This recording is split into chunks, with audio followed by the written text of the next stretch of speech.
자, 또 같이 한번 봅시다.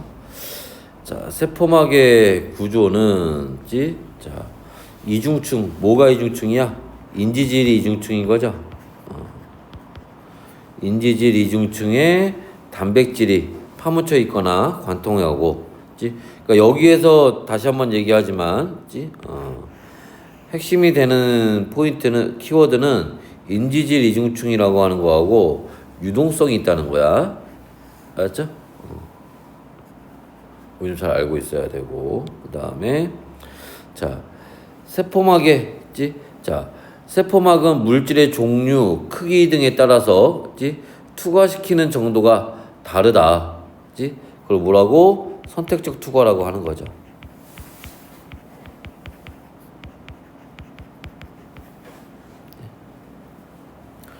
그 다음에 자, 세포막을 경계로 농도가 높은 쪽에서 낮은 쪽으로 물질이 이동하는 거, 그걸 우리가 확산이라고 하는 거지.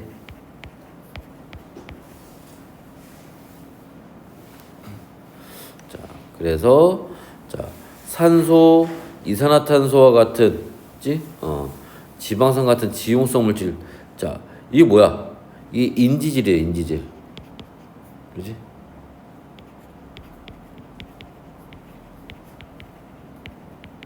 인지질 이중층을 통해서 확산하는 거를 얘기하는 거지. 그죠? 자, 그때 요거 하는 걸 우리가 뭐라고 그래? 단순 확산이라고 했지, 단순 확산.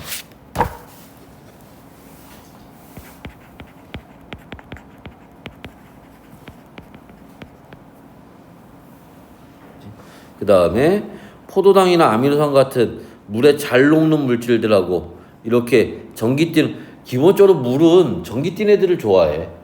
그러니까 이온들도 물에 잘 녹아. 그러니까 물에 잘 녹는 애들 얘기하는 거야. 이런 애들은 뭐를? 단백질, 막단백질을 통해서 확산한다. 촉진 확산이라고 했죠.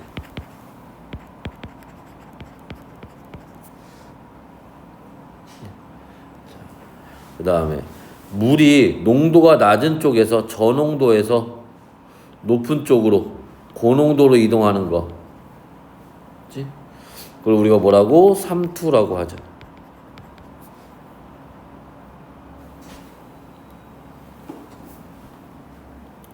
자, 그러면 이때 자, 세포 안보다 농도가 낮은 용액, 그걸 우리가 뭐라고 부른다 했어? 저장액이라고 한다 그랬지. 농도가 같은 걸 등장액. 이거 말 뭐 뜻풀이 따로 안 해줘도 되죠. 농도가 높은 거는 고장액. 이렇게 되면, 자, 저장액에 들어가면 어떻게 돼? 세포 안쪽으로 물들이 이렇게 들어온다고 했지? 해서 세포 밖으로, 자, 세포 안으로 들어오는 물의 양이 밖으로 들어오는 게 더 많지. 세포의 부피가 어떻게 된다? 커진다. 그죠? 그래서 이렇게 물들이 들어오면 세포가 어떻게 돼? 이렇게 커진다. 이렇게 커진다는 거지. 또, 자, 등장액에서는 어떻게 돼? 등장액에서는 들어오는 거하고 그 다음에 나가는 게 비슷하다 그랬지? 세포 부피 변화가 없고요. 자, 고장액에서는 들어오는 거보다 나가는 게 더 많다고 그랬지. 그러니까 세포의 크기가 어떻게 돼? 이렇게 쪼그라든다 그랬지. 그죠? 그래서 자, 안으로 들어오는 것보다 밖으로 나가는 게 더 많아. 그래서 이게 적어서 세포 부피가 뭐한다? 작아진다.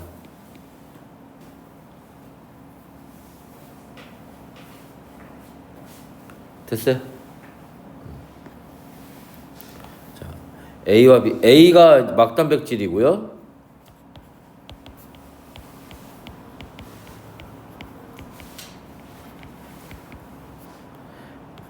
B가 인지질이죠. 그때 기억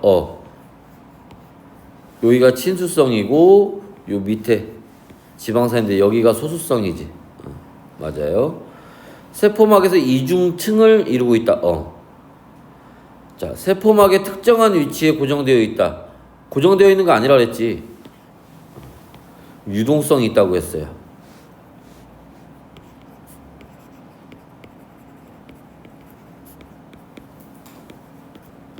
오케이. 그 다음에 나와 같은 이동 방식을 통틀어 뭐라고 하냐. 자, 이렇게 고농도에서 저농도로 이동하는 거, 그걸 뭐라고? 확산이라고 한다는 거죠. A와 B의 물질에 해당하는 거지. 자, 지금 이렇게 인지질을 통해서, 그치? 이게 지금 뭐야? 인지질을 통해서 확산하는 거고, 단순 확산? 그죠? 이런 거에 해당하는 게 대표적으로 뭐가 있겠어? 산소가 있겠지, 산소. 그지? 이제 그 외에 뭐 이산화탄소라든지 아니면 뭐 지방산이라든지 이런 것들이 여기에 해당을 할 거고, 그치? 자, 요렇게 막단백질을 통해서, 그치? 통과하는 거, 이걸 촉진 확산이라고 한다고 그랬고, 자, 요렇게 될 수 있는 게 물에 잘 녹는 포도당이라든지, 그죠? 뭐 아미노산이라든지 아니면 전기 뛰는 나트륨 이온이나 칼륨 이온 같은 애들, 이런 애들이 여기에 해당하겠죠. 그지? 그래서 얘를 각각 2가지 이상 이런 애들을 써주면 된다는 거야. 그 다음에 5번. 자, 여기서는 자, 여기 5%, 10% 여기가 저농도, 여기가 고농도죠. 어디에서? 저농도에서 고농도로 물이 이렇게 이동한다는 거잖아. 그러면 여기는 물의 높이가 낮아질 거고, 그죠? 여기는 물의 높이가 높아지겠지. 자, 그러면 A 쪽에서 B 쪽으로 물이 이동하는 물의 양이, 자, 이게 아까 선생님이 잠깐 얘기했던 건데 무슨 말이야? 그치? 물이 저농도에서 고농도로도 가고 여기서 일루도 가. 근데 일루 가는 게 더 많다는 얘기야. 이해됐어? 선생님이 지금 여기 파란색으로 화살표 그린 것처럼 요렇게 표시했다고 해서 저농도에서 고농도로만 물이 가는 게 아니라고. 이해됐어? 아까 요거 어디 갔어? 요거 할 때, 그지? 자, 여기 물이 저농도에, 바깥쪽이 저농도고 안쪽이 고농도니까 물이 들어가기도 하지만 나가는 것도 있는 거야. 들어가는 게 더 많은 거지. 이해됐어? 알아두셔야 돼요. 그래서 자, A에서 저농도에서 고농도 쪽으로, 고농도에서 저농도 쪽으로, 그치? 이게 더 많다는 거지. 그죠? 그 다음에 일정 시간 후에 A 쪽 저농도의 수면은 어떻게 된다 했어? 아까 낮아진다 그랬지? B 고농도 쪽의 수면은 높아진다 그랬고. 됐어요? 그 다음에 자, 적혈구를 용액 X에 넣었을 때 변화를 여기 지금 부풀어 올랐네. 크기가 커졌네. 팽창했네. 팽창했다는 얘기는 뭐야? 이 안쪽으로 물이 들어갔다는 얘기지. 그럼 어디가? 바깥쪽이 저농도고 안쪽이 고농도란 얘기지. 이때 원리는 3투고, 그죠? 용액은 적혈구보다 농도가 낮은 거지. 적혈구 안으로 들어온 물의 양이 적혈구 밖으로 나간 물의 양보다 이게 더 많은 거죠. 됐나요? 해서 이렇게 문제 볼 수 있고요. 뒤에는 과제로 하시면 될 거고. 자, 이제 생명 시스템에서의 화학 반응 얘기를 좀 보도록 합시다.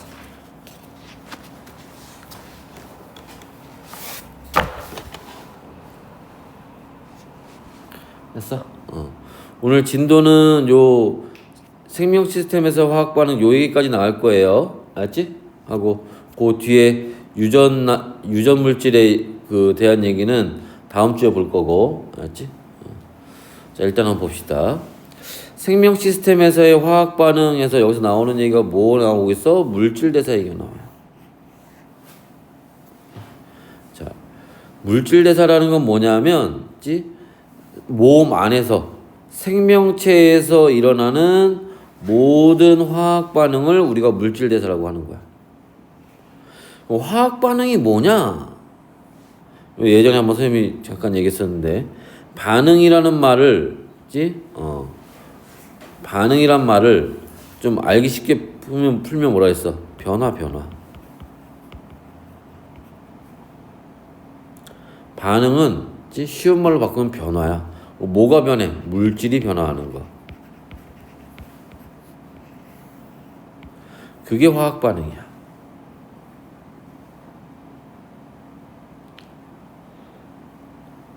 그러니까 우리 몸 안에서 일어나는 물질이 변하는 모든 걸 다 우리가 물질 대사라고 하는 거야.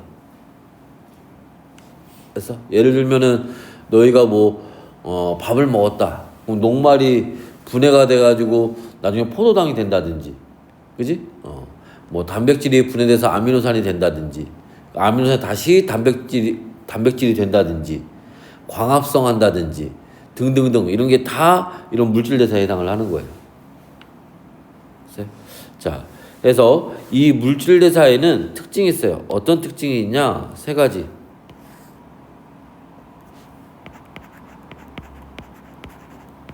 물질 대사의 특징 3가지.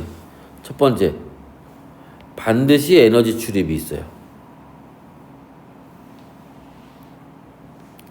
그리고 효소가 관여해요.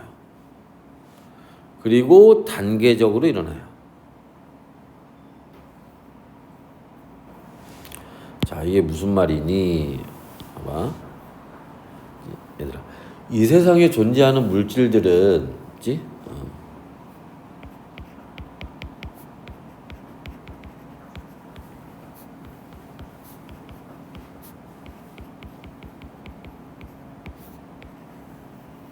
이 세상에 존재하는 모든 물질들은 그게 몸 안에 있건 몸 밖에 있건 간에 에너지가 있어요. 에너지가 없는 물질은 없어. 모든 물질은 다 에너지가 있습니다. 그런데 물질이 변해. 그러면 우리가 그걸 반응물이라고 하는데,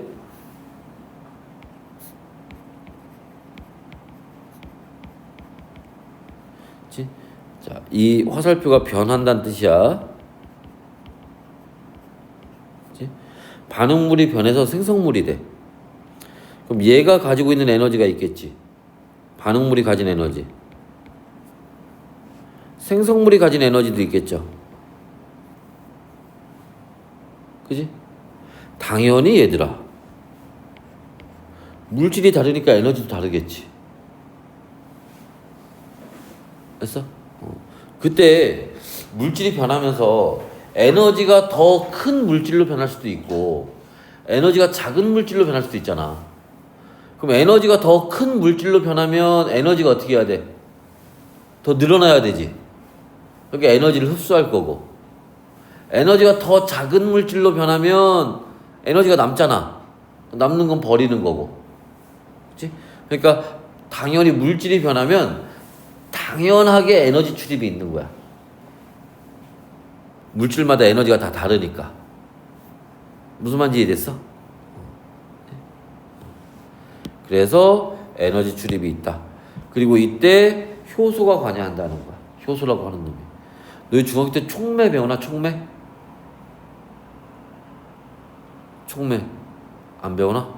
좀 이따 얘기해 줄게 그러면. 그리고 단계적으로 일어나고, 이게 어떤 건지는 좀 이따 다시 한번 얘기를 할게요. 자, 요 이제 효소라고 하는 놈, 에너지 출입이 있다는 거는 당연히 이제 알겠지, 그죠? 자, 이 효소라고 하는 놈이 어떤 역할을 하느냐, 좀 이따 자세히 보겠지만, 요거야. 자, 그 에너지 포도당이 나오는데 포도당을 연소시키잖아. 포도당이 분해가 되면 이산화탄소하고 물이 돼요. 이렇게 되는데, 지금 왼쪽에 있는 거는 어디에서? 이건 몸 밖에서 하는 거고, 오른쪽에 있는 거는 몸 안에서 하는 거야.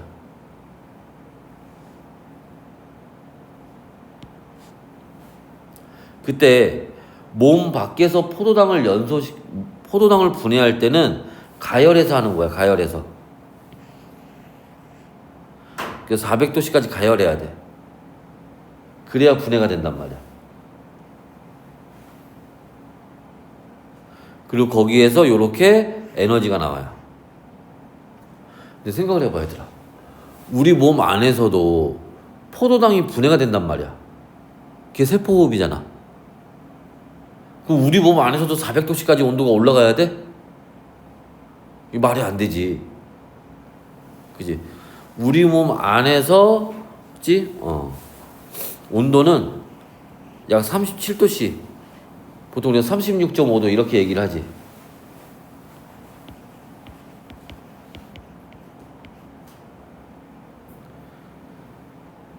여기 요 낮은 37도에서도 이 반응이 일어나야 돼.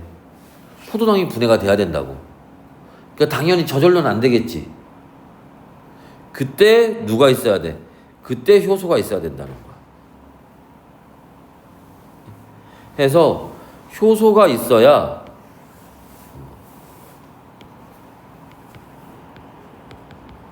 요렇게 높은 온도에서 일어나던 물질 변화가 낮은 온도에서 일어날 수 있는 거야.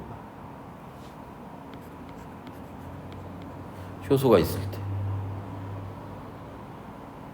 그리고 이때 에너지는 어떻게? 단계적으로 나온다는 겁니다. 이렇게. 깨질 때마다 조금씩. 이게 무슨 말이냐면, 여기 얘가 깨질 때, 원래 이렇게 포도당이 하나 있었는데, 얘가 요렇게 깨져요. 그리고 요렇게 깨져요.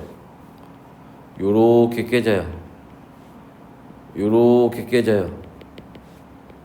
그치? 요렇게 깨져요. 무슨 말인지 이해됐어? 단계 조금씩 깨지는 거야. 그러니까 그때마다 에너지가 조금씩 나오는 거라고. 이해됐어? 근데 여기서 하나 또 이때 나온 에너지는 요때 나온 에너지 있죠, 이거. 얘하고 요 에너지 이거 전체 다 더한 거 있잖아? 같아요. 여기서 나온 에너지와 여기서 에너지 총합은 조금씩 나오는데 그건 같아. 이게 조금씩 나온다는 거지 전체 양이 줄어든다는 건 아니야.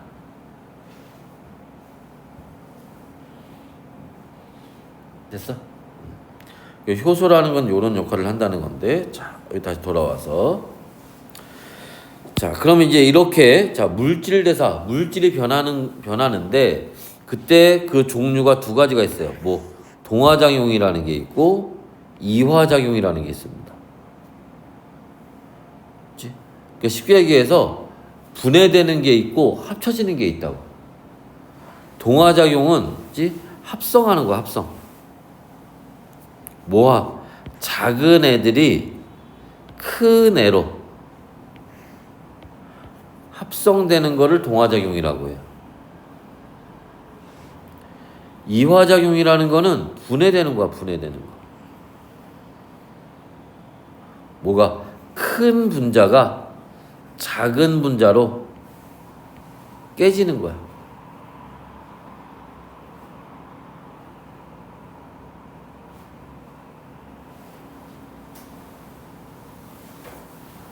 자, 그림으로 이해하시면 됩니다. 그림으로. 그치? 그래서 작고 간단한 분자가, 그치? 크고 복잡한 분자로, 그치? 요렇게 가는 거.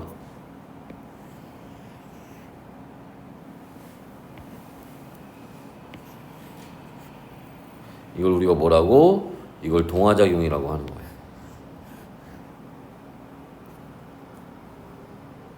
그 다음에 분해되는 거, 이걸 이화작용이라고 하는 겁니다. 합성되는 거를 동화작용,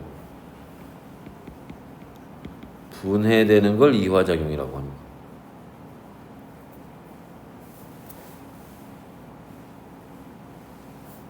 그때 여기에 자 동화작용을 할 때는 뭐를 에너지를 흡수해요. 쉽게 해서 이때 에너지가 뭐라고 접착제라고 생각하시면 돼.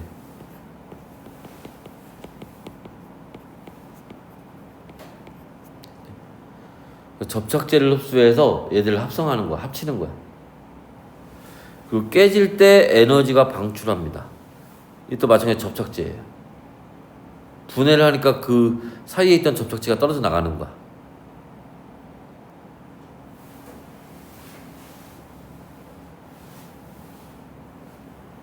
됐나? 그래서 자 보시면 원래 에너지가 요만큼밖에 없었는데 얘네들이 합쳐지면서 에너지가 이렇게 큰 물질이 되는 거라고. 그러니까 요 차이만큼 뭐 해야 돼? 에너지를 흡수해야겠죠.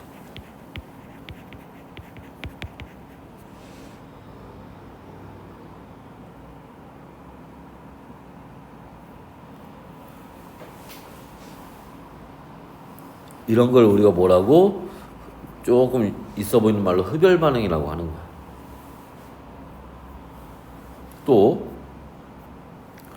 자, 분해될 때는 원래 에너지가 이렇게 많았는데, 그치? 이제 분해되고 났더니 에너지가 요만큼밖에 없다는 거야. 그럼 요 차이만큼 에너지가 방출되는 거예요. 그걸 우리가 뭐라고? 발열 반응 이렇게 얘기하는 거야.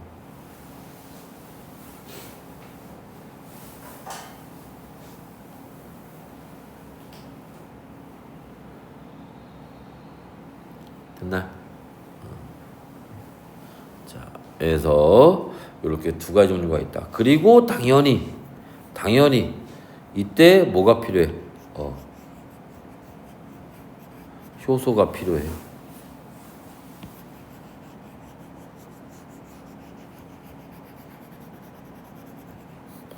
효소 없으면 이 반응 안 일어나요. 됐어? 자, 이 효소가 어떤 일을 하는 거니? 아까 우리 앞에서 잠깐 봤지만, 그치? 효소는 촉매와 같은 역할을 해서 활성화 에너지를 변화시킵니다. 이게 무슨 말이냐?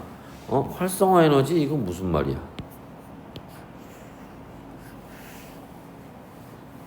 자, 봐봐. 이거 간단히 설명을 할게요. 선생님이 어디다 설명을 할까? 여기다 설명할까?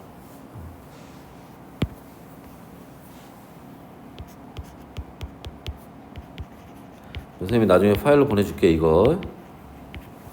자, 활성화 에너지예요. 활성화 에너지라고 하는 건 뭐냐면 반응, 물질이 변하는 거죠.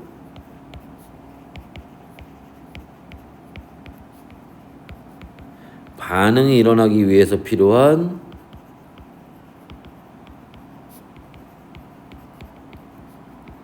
최소 에너지.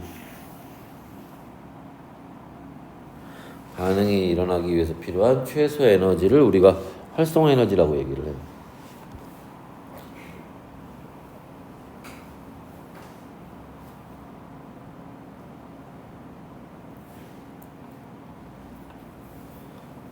오케이? 자, 이때 예를 들어서 얘들아 여기에 니네 그거 알아? 수소하고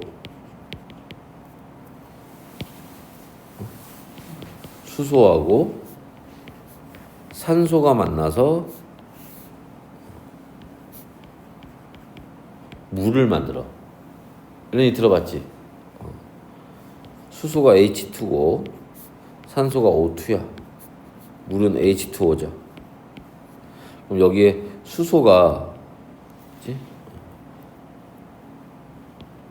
그게 그리죠.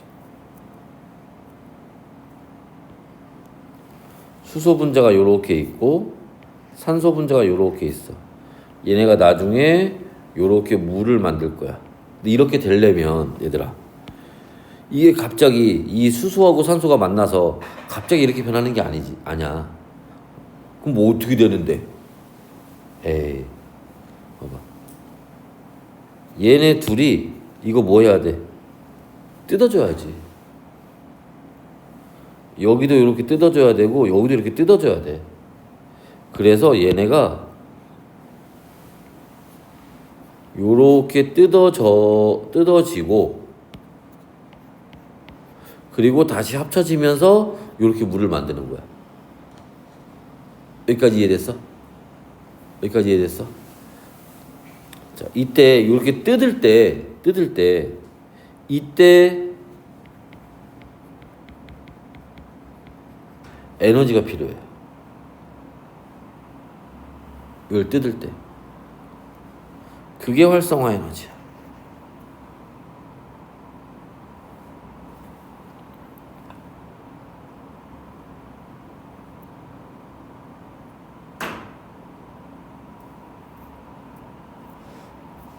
됐어? 그래서 이제 다시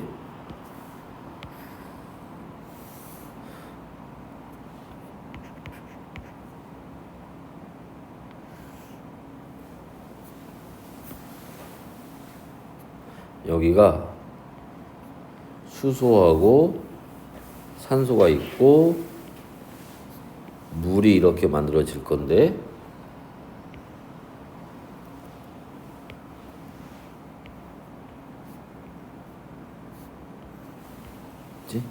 얘네를 어떻게 뜯으려면 에너지를 흡수해서 에너지가 이렇게 증가했다가 다시 감소하면서 얘가 만들어지는 거야.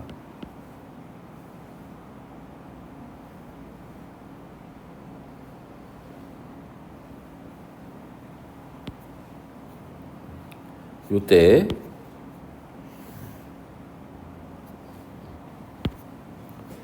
요만큼 이거를 우리가 EA라고 써서 이걸 활성화 에너지라고 하는 거예요.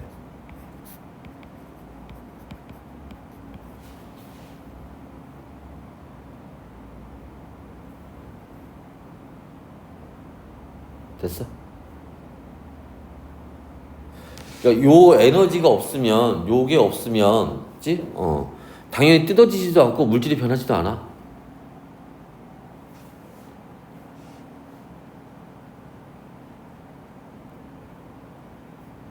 그러면 얘들아 다시 여기서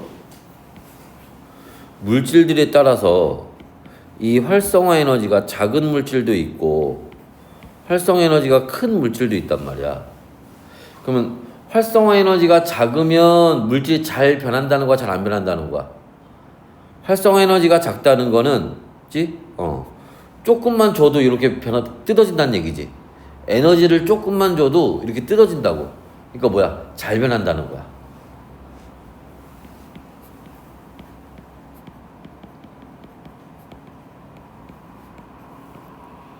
반대로 활성 에너지가 크면 그럼 그 물질을 변하려면 에너지를 많이 줘야 돼. 잘 변하지 않는다는 거지.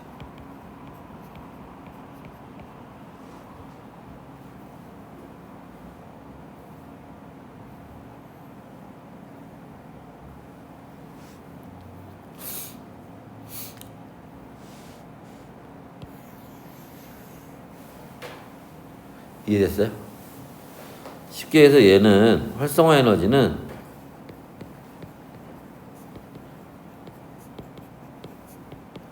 안전장치. 생각해봐. 만약에 이런 게 없으면 야, 이 세상에 있는 물질들은 그냥 무조건 막 변해버리지. 근데 물질들이 함부로 변할 수가 없는 이유가 뭐냐면 물질이 변하는 게 좋긴 좋아. 그렇다고 해서 물질이 막 변하는 게 막 좋은 게 아니야. 내 몸도 내 몸으로 그냥 있을 수가 없잖아, 그러면. 그지? 예, 지금의 상태를 유지할 수 있는 거는 이 활성화 에너지가 있기 때문에 그래.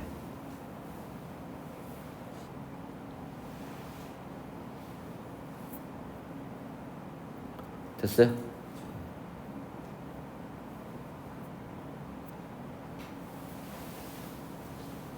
자, 그럼 여기 봐봐. 자, 활성화 에너지가 효소가 없을 때, 그러면 얘가 여기까지 올라가야 된다고. 물질이 변하려면. 그런데 뭐 하면 효소가 있으면 얘가 여기까지만 올라가면 돼. 왜?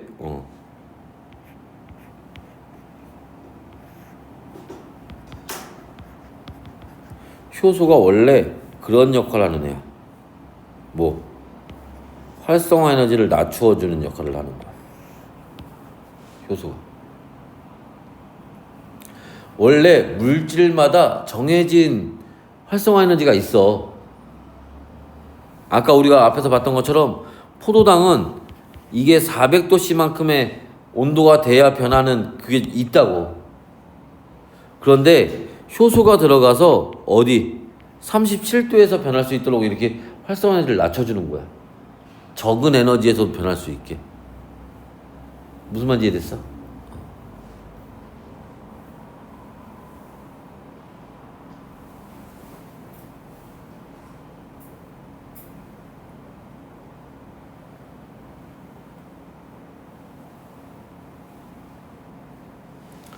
자, 그때 발열 반응일 때랑, 지? 흡열 반응일 때, 지? 이거 알아야 돼. 지? 자, 이때의 활성화 에너지는 반응물의 에너지부터 따지는 거야. 무슨 말이야? 여기가 기준이라고, 여기가.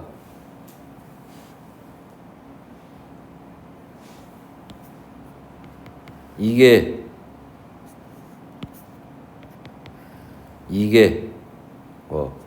효소가 있을 때 없을 때. 근데 자, 이렇게 흡열 반응을 하면 반응물이 에너지가 적거든. 그럼 이때 어디가 기준이야? 여기가 기준이야. 반응물이 기준이야. 반응물. 알았지?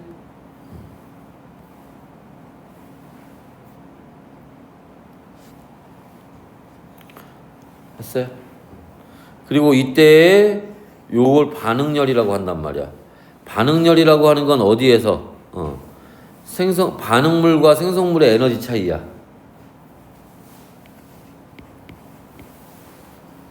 근데 이거는 효소가 있건 없건 변하는 게 아니야.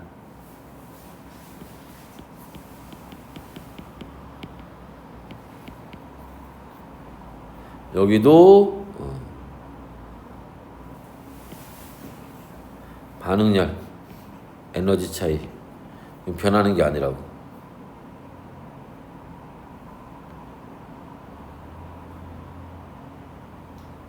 됐어요?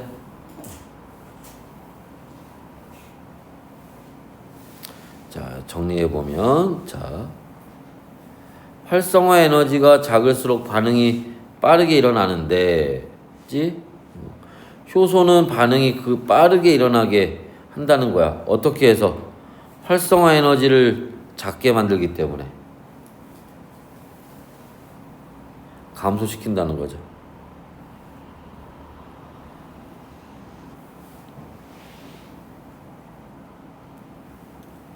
됐어?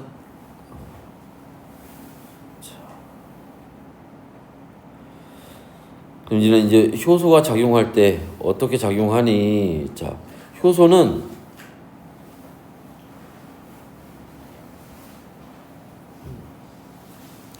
두 가지 특징이 있는데, 그치? 어떤 특징? 그치? 기질특이성이라는 게 있고요. 그 다음에 재사용이 가능해요. 에이, 얘들아. 효소 배웠잖아. 중학교 때 배우지? 뭐 배워? 소화효소. 그지? 뭐 아밀레이스도 배우고, 뭐 말타제, 스쿠라제, 그지? 펩티다제 뭐 이런 것도 배우잖아. 그지? 얘는 누구 분해하고, 녹말 분해하고, 얘는 단백질 분해하고, 등등등 정해져 있잖아. 그지? 그걸 기질특이성이라고 하는 거야.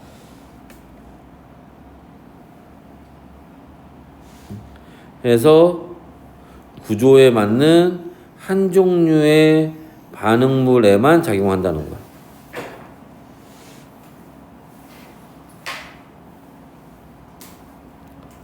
됐어요?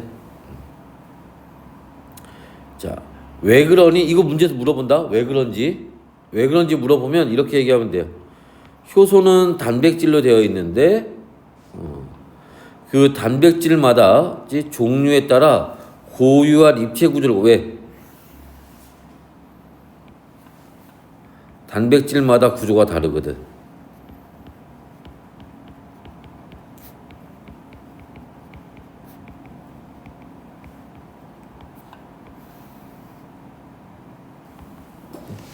단백질마다 구조가 다르기 때문에 종류에 따라 고유한 입체 구조를 가져요.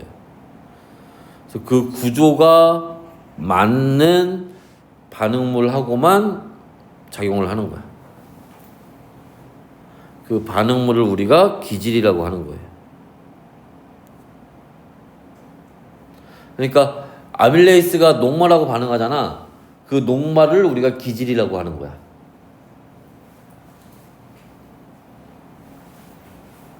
됐어? 얘 봐봐. 그림 봐봐. 지금 효소가 있는데 효소가 여기 어떻게 생겼어? 요렇게 생겼잖아. 그러니까 요렇게 생긴 놈이 오면 얘가 여기 딱 들어맞는데 요렇게 생긴 놈이 오면 이건 안 된다는 거지. 구조가 맞는 애하고만 반응한다는 거야. 됐어요? 그래서 요렇게 기질하고 효소가 결합을 합니다. 이걸 우리가 효소 기질 복합체라고 얘기를 해요.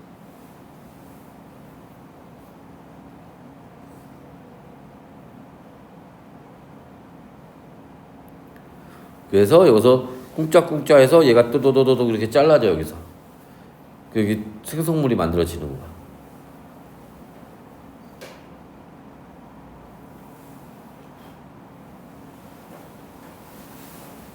자, 그 다음에 효소는 재사용이 가능해요. 왜? 봐봐. 야, 반응하기 전에도 여기 요렇게 생긴 놈이 끝나고 나서도 그대로 있네? 변화가 없지? 구조에 변화가 없죠? 그래서 재사용이 가능합니다. 구조와 성질이 변하지 않아. 그래서 다시 반응에 사용할 수가 있어요.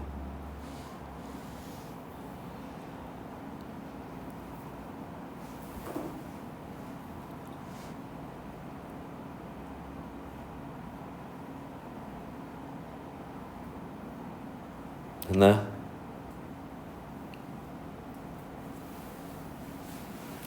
그래서 우리 생명체 안에는 효소가 굉장히 다양하게 있어요. 물질들이 다양하게 변하니까.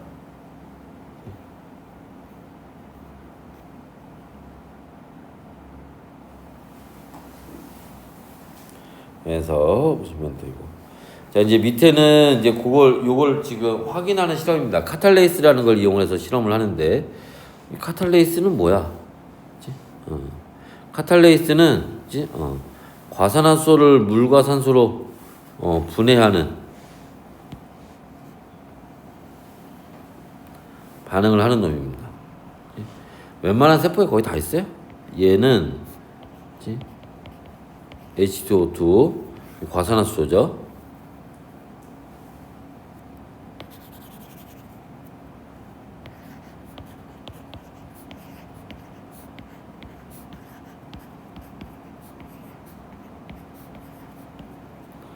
물하고 산소로 이렇게 분해하는 놈이에요.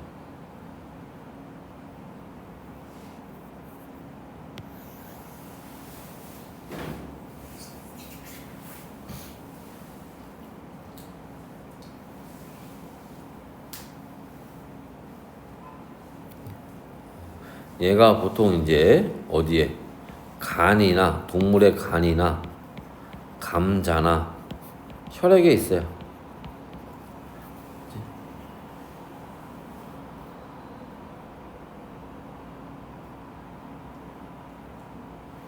그래서 우리가 상처 나면 소독약 바르잖아.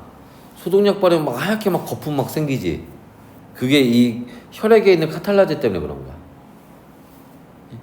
자, 여하튼 그래서 여기 요렇게 시험관 3개를 놔두고 여기다가 어떻게 실험했니? 자, A에는 과산화수 그냥 있고요. A에는 여기 과산화수가 있고 B에도 과산화수 있고 C에도 과산화수가 있는데, 그치? 자, 어디에? B에는 감자를 집어넣었어요. 생감자를 집어넣습니다. C에는 삶은 감자를 집어넣었어요. 다시 얘기하면 생감자에는 이 카탈라제가 있는 거고 삶은 감자에는 카탈라제가 없어요.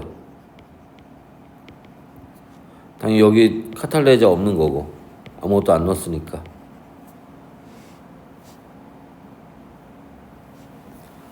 됐어? 요렇게 하면 어디에서? B에서는 A에서는 기포가 발생하지 않아요. 근데 B에서 기포가 발생한다는 거야. C도 기포가 발생하지 않습니다. A는 느리기 때문에 반응 안 일어나는 거 아니야. 여기 봐봐, 여기. 이 과산화수가 분해되는 반응이거든, 이게. 이 반응은 안 일어나는 게 아니야. 그냥 일어나는데 가만히 내비두면 천천히 일어나. 카탈레이스가 있으면은 빨리 일어나는 거고. 그치? 그래서 자, A에서는 느리게 일어나니까 우리가 일어나는지 안 일어나는지 모르지만, 그치? B에서는 그치? 이걸 촉진하는 뭐가 카탈레이스가 들어있기 때문에 빠르게 일어난다고.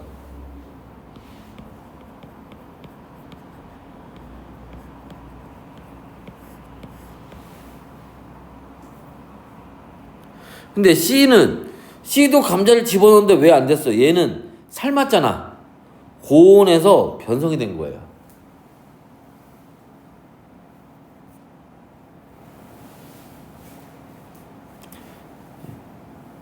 그래서 카탈레스가 더 이상 없는 거야, 이거는. 모양이 변했기 때문에. 그 얘기가 요 얘기입니다. 그치? 여기 잠깐 보세요. 효소의 주성분이 단백질인데 이 단백질은 열에 매우 약해. 열을 받으면 구조가 바뀌어요. 구조가 바뀌면 어떻게 돼? 더 이상 일을 못 하는 거야. 기능을 상실해 버리는 겁니다.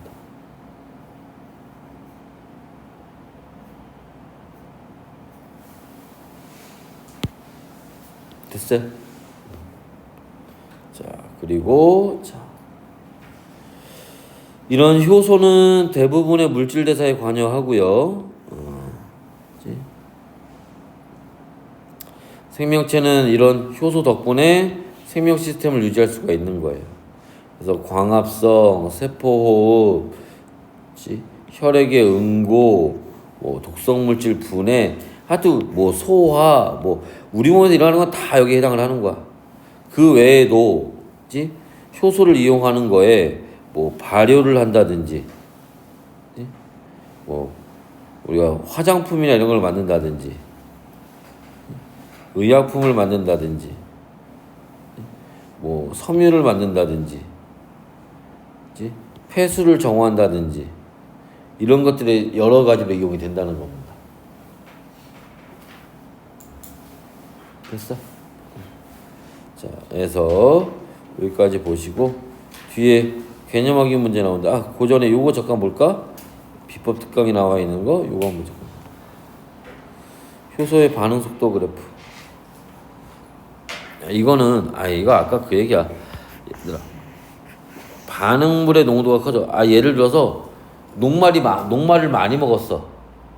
그러면 우리 몸에서 그 아밀레이스가 얘를 막 분해할 텐데, 그치? 녹말이 많이 들어올수록, 그치? 녹말이 많이 들어올수록 분해를 많이 하느냐? 어느 정도까지는 당연히 그래요. 근데 어느 정도 이상 되면 더 이상 증가하지 않고 일정해진단 말이야. 왜 그러냐? 효소의 양이 정해져 있으니까.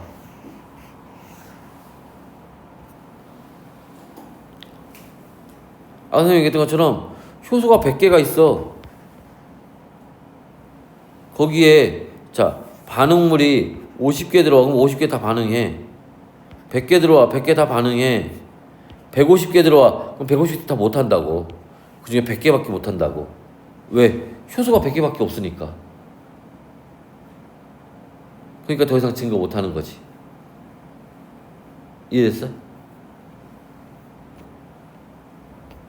그 다음에 효소의 농도. 이거는 당연히 뭐 하면 효소가 많아지면 일을 더 많이 하겠지. 그래도 걔도 어느 정도 이상 되면 더 이상 일을 못 한다고. 효소의 양이 정해져 있으니까. 효소가 많아지면 일을 더 많이 하는 건 맞지만 효소보다 더 많은 반응물이 들어오면, 녹말이 들어오면 이제 더 증가하지 못한다고. 효소가 있는 것만큼만 일을 하는 거니까. 이해됐어? 요 증가하다가 일정해지는 그래프 어떻게 해석해야 되는지 알겠지? 그냥 외우는 게 아니야. 알았지? 왜 그런지 이유를 알아야 되는 거니까. 자, 여기까지 보고 잠깐 쉬었다가 여기 문제 한번 풀어봅시다.